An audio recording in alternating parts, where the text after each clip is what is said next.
capitalism, since we're talking today about decolonizing, capitalism is a system that was born and thrives on capitalism, thrives on colonial extraction, right? Mm, Capitalism, it's in the word. It's about capital.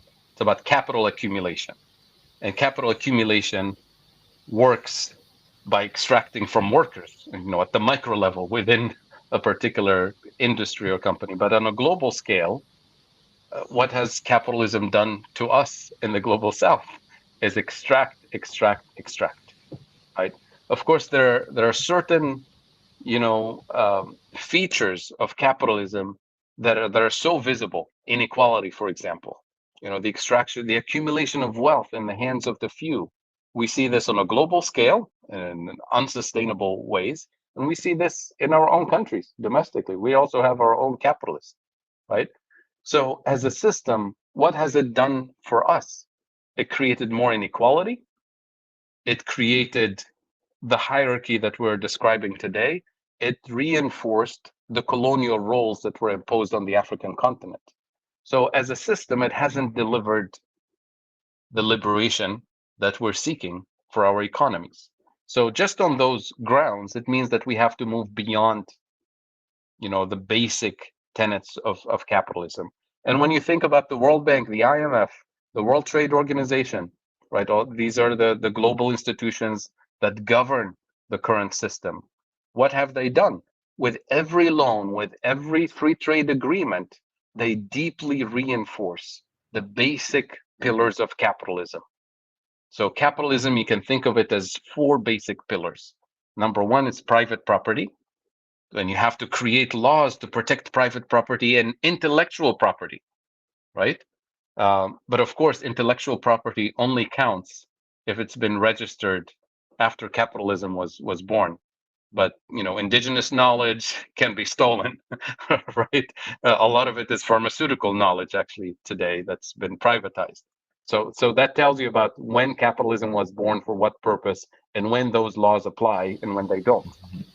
So private property, self-interest, right? The individualistic self-interest has mm, to be built into the individual entrepreneur, not in community organizing or development, and any other way of organizing your economy or society is obsolete and is contradictory to capitalism. So if you don't have that private property when it comes to land ownership, for example, which is a major problem that we have since colonial times in Africa and the global south in general. If you don't have land tenure, if any other system of land tenure and land inheritance doesn't work with capitalism, so it gets excluded from having access to technical assistance or financing or crops or anything. You can't do business with anybody that doesn't have land ownership under capitalist legal system, right? You can't get a bank loan. You can't get a technical assistance from your own Ministry of Agriculture if you don't own the land. So you become dispossessed, even though for thousands of years, communities around the world use that land very productively. So land can only become productive if it's owned privately and then becomes recognized in the capitalist system. So that's that private property, self-interest, competition as defined in the narrowest sense of the term. Competition, not collaboration. And they tell you all these myths about competition. Competition is good for you, it's healthy. It's like in sports. Yeah, of course, no, in no, sports, it's who not. doesn't like competition? But here's the thing. For those of you who are, watch boxing or know a thing or two about boxing, competition amongst equal, right? In the Olympics, you'll never see a heavyweight champion in the ring with a lightweight champion. It's illegal. It's ugly. It's a disaster. Nobody wants to watch it, right? Yet in the real world, they tell you competition is good for you.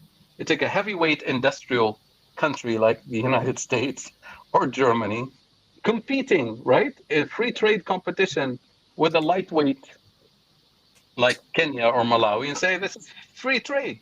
This is healthy. It's good for you. It's good for you. You see what I mean? That's called competition, right? And it's designed for destruction, to destroy the smaller economy. And that's what we've seen in agriculture and industry and the energy market. But that's the myth of competition in capitalism, which is a basic pillar. If you don't have competition, if you have, rules to protect your economy, then you're not capitalist. Then you don't qualify to join our club. You don't qualify to get technical assistance or partnerships, or only when you open your economy for destruction under the label of competition, then we It's can call you crazy. our partner, right? Then we'll set up the red carpet for your president so you can come and sign agreements with us, right? Yeah. Given what you just said, therefore, is there any such thing as good capitalism? Well, as they say, there's 57 varieties of capitalism. The phrase goes. There's like the ketchup varieties. some, some are some are uglier than others. But every system that labels itself capitalism, including the better version, sort of the Scandinavian sort of hybrid with socialist governance system, they call it capitalism and try to protect private property and competition and all of that. But then Private. at the same time, have very strong social protection mechanisms to introduce in order to validate the existence of the violence. So capitalism will throw Mm. people under the bus, and it's ugly. So to call it good capitalism, you have to create the support mechanism, right? And you do this at the national level in a country like Sweden or Denmark or whatever. So recognizing at the national level that this system will throw people under the bus But because it still doesn't negate the fact that it's exploiting, right? You're just putting a band-aid on top of a really bad wound. you're putting a very good band-aid on it in Denmark Okay. by supporting the Wow. individuals that would be thrown under the bus, by providing housing and healthcare and all kinds of things in a democratic system. But we're talking Mm. about a global system that is capitalism. Hmm. Who's going to provide that safety net for the rest of us at the bottom of the hierarchy? Nobody. And whatever Nobody. you call safety net comes in the form of charity and economic entrapment, and it's nowhere near the level of support. And we're not asking for charity or support. We're asking for reparations for damage that's been Mm. done by colonial abuse and ecological damage done by the global north. So this is not asking for help. This is asking for justice. Yeah. Yes.